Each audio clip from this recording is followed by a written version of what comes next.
You opened 14 browser tabs today. You reorganized your desktop. You made a second cup of coffee. You even cleaned your keyboard.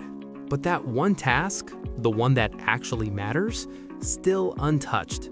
If that sounds familiar, you are not lazy, you are not broken, and you definitely don't have a time management problem. What you have is a brain that is doing exactly what it was designed to do. And once you understand why, everything changes. Today, we are going to go deep into the psychology and neuroscience of procrastination at work. Not the surface level advice you have already ignored, but the actual science of why we do this and the fixes that hold up in real research. Section 1. What procrastination actually is. Let's kill the biggest myth first. Procrastination is not about time management.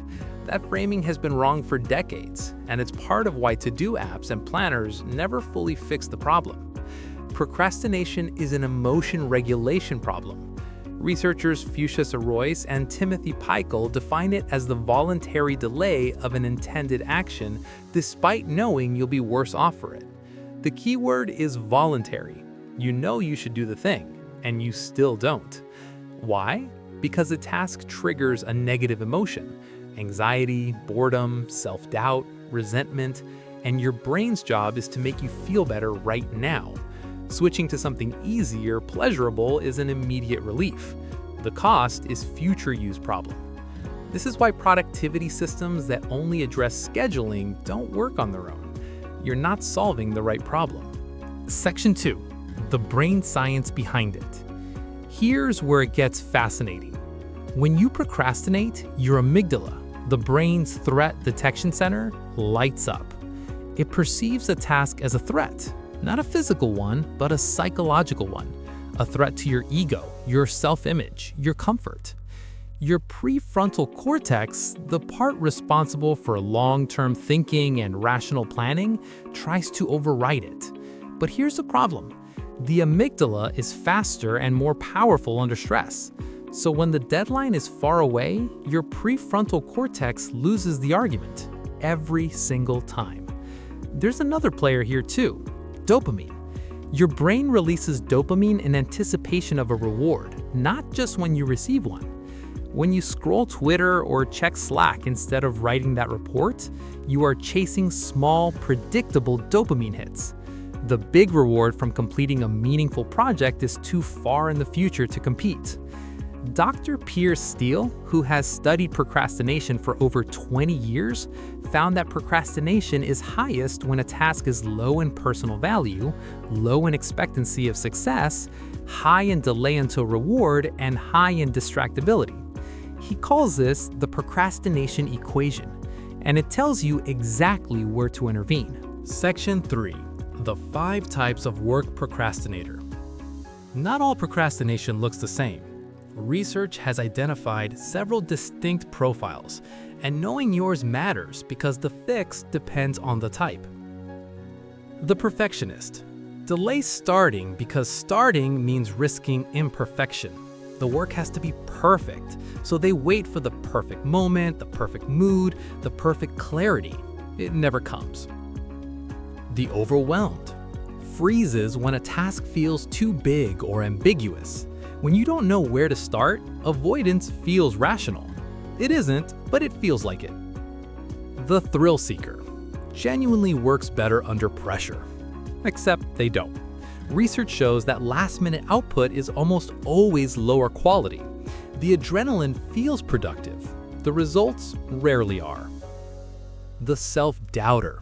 Avoids the task because they fear it will confirm their worst fear about themselves.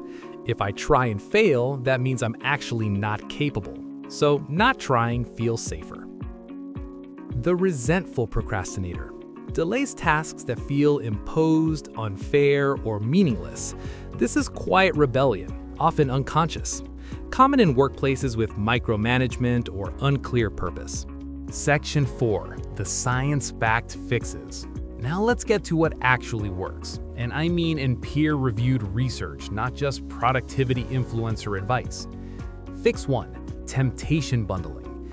Coined by behavioral economist Catherine Milkman, This means pairing a task you avoid with something you genuinely enjoy.